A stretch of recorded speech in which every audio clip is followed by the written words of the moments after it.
सर्व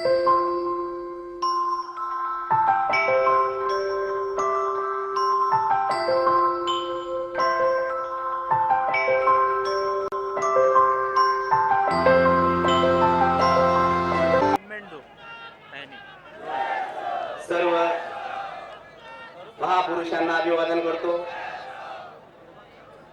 वंचित बहुजन आघाडीचे राष्ट्रीय नेते आदरणीय बाळासाहेब आंबेडकर, एमआयएमचे राष्ट्रीय नेते बॅरिस्टर असुद्दीन ओवैसी साहेब, औरंगाबाद लोकसभेचे लोकप्रिय उमेदवार इम्तियाजी जलील साहेब, जालना मतदारसंघातून लोकसभेचे लोकप्रिय उमेदवार डॉक्टर वानखेडे साहेब,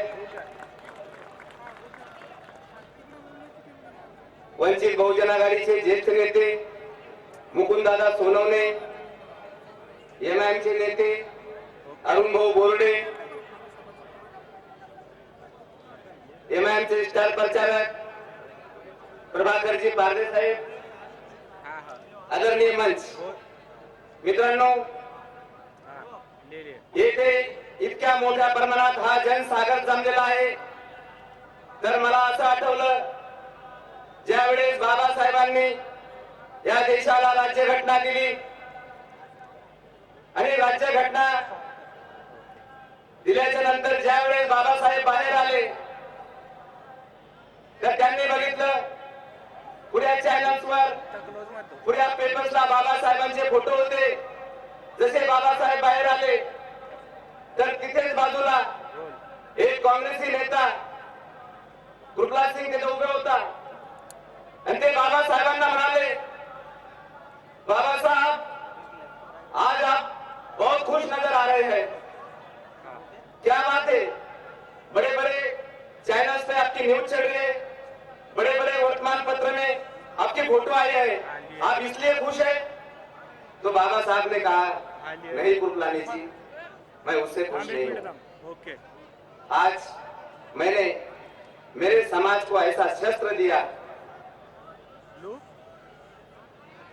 कि आज तक राजा रानी के पेट से पैदा होता था, लेकिन मैं वो शस्त्र दिया, इसके बाद राजा रानी के पेट से नहीं मतदान पेटी में से पैदा होगा। तो गुरबलाई जी ने कहा, बाबा साहब आप कौन से समाज की बात कर रहे हो, ये पिछड़ा हुआ समाज, अरे इनको तो हम ऊँट के ऊपर इनको धोती देंगे, इनको कोपरी देंगे, इनको कंबल देंगे, जरूरत पड़ी तो हम इनको रोटी देंगे, इनको बोटी देंगे, इनको शराब देंगे, और नहीं माने तो हम ये समाज को तो पैसों से खरीद लेंगे। तो बाबा साहब ने कहा कब तक, लेकिन जिस दिन मेरे समाज को मैंने दिया जो अधिकार है मतदान का, उस वोट की जिस दिन उनको कीमत पता चलेगी, उस दिन तेरे जैसा इस हिंदुस्तान में भिखारी नजर नहीं आएगा।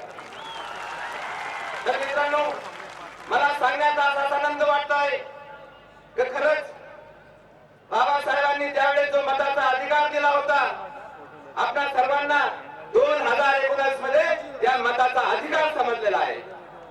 आणि मित्रांनो, त्या औरंगाबाद शहरात हिंदू मुसलमानाला व्यवस्थित बघत नव्हता, मुसलमान मराठ्याला व्यवस्थित बघत नव्हता, धनगर माळ्याला बघून तोंड वाकडा करत होता, कोणी केलेला बघून वाकडा जात होता। ही औरंगाबादची परिस्थिती या जातीवादी शिवसेना आणि या प्रस्थापित भारतीय जनता पार्टीने निर्माण केली होती। पण या महाराष्ट्राला एमआयएमचे वाहक आदरणीय बॅरिस्टर साहेब आणि वंचित बहुजन आघाडीचे वाहक आदरणीय बाळासाहेब आंबेडकर हे दोन भाऊ ज्या वेळेस या महाराष्ट्रात एकत्र आले आणि हा महाराष्ट्र त्यांना पिंजून काढला आणि महाराष्ट्रात त्यांनी आज असं पेरलं की या सर्व जातीचे लोक आज या महाराष्ट्रात गोडी गोविंदांना राहत आहे, एका ताटात जेवत आहे, एक दुसऱ्याला जय मल्हार करत आहे, एक दुसऱ्याला सलाम वालेकुम करत आहे, एक दुसऱ्याला आपण जय भीम घालत आहोत। ही किमया जर या महाराष्ट्रात जर कोणी करून दाखवली असते ते बाबासाहेबांचे नातू आदरणीय बाळासाहेब आंबेडकर यांनी करून दाखवलेले आहे। मित्रांनो, मला माझ्या ओबीसी बांधवांना, माझ्या बहुजन बांधवांना सांगायचं आहे,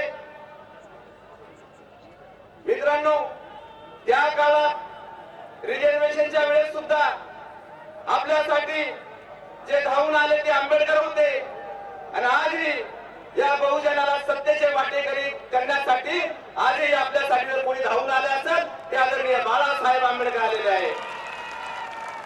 मित्रांनो, या माझ्या धनगर समाजाला या महाराष्ट्रात विधानसभा ते दूरच पण साधं ग्रामपंचायतीच्या निवडणुकीत सुद्धा उभं केलं जात नव्हतं. पण आज आदरणीय बाळासाहेब आंबेडकरांनी, आदरणीय ओबीसी साहेबांनी असा विचार केला आणि या महाराष्ट्रात या धनगर समाजाला एक नव्हे तर 8 जागा दिल्या.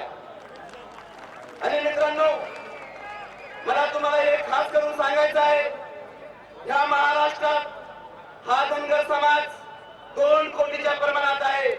या धनगर समाजाला जर विचार केला तर या महाराष्ट्रात चांगल्याचं गणित हा धनगर समाज बसू शकतो आणि मनात आला तर चांगल्याचा गणित हा बिघडू शकतो. मित्रांनो, जास्त वेळ घ्यायचा नाही, वेळ खूप कमी आहे. माझी तुम्हाला एकच कळकळीची विनंती आहे, येणाऱ्या 23 तारखेला आपण असं मनात धरायचं का 2019 ला डॉक्टर बाबासाहेब आंबेडकरांची जयंती एकदा नव्हे तर 2दा झाली पाहिजे. आणि येणाऱ्या 23 तारखेला ज्या वेळेस आपण मतदान बूथवर जाऊ त्यावेळेस आपण बिनटटकेपणाने तिथे 1 मिनिट कुणाला घाबरायचं नाही, कुठल्या अधिकाऱ्याच्या प्रेशर मध्ये यायचं नाही. माझ्या सगळ्या मातांना कळकळीची विनंती आहे, आपण त्या मशीन जवळ 1 मिनिट थांबायचं आणि चांगलं त्यात लावून बघायचं आपल्या बटनचं निशाण कुठं आहे आणि ते बघूनच आपण तो बटन दाबायचा. आणि बटन असं दाबायचा का जसं म्हणू आपण संविधान जाणणाऱ्याचा गळा दाबत आहे.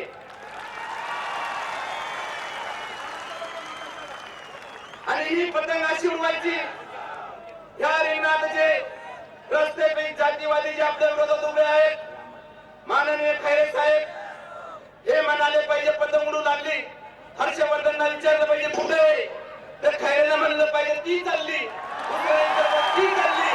अरे किती मान उंचावणार, इतकी वर उडवा का यांनी वर बघता बघता त्या दिवशी झाडखंड पडले पाहिजे. मित्रांनो, मी एवढंच बोलतो, इथं सांगतो. जय भीम, जय मल्हार, जय हिंद.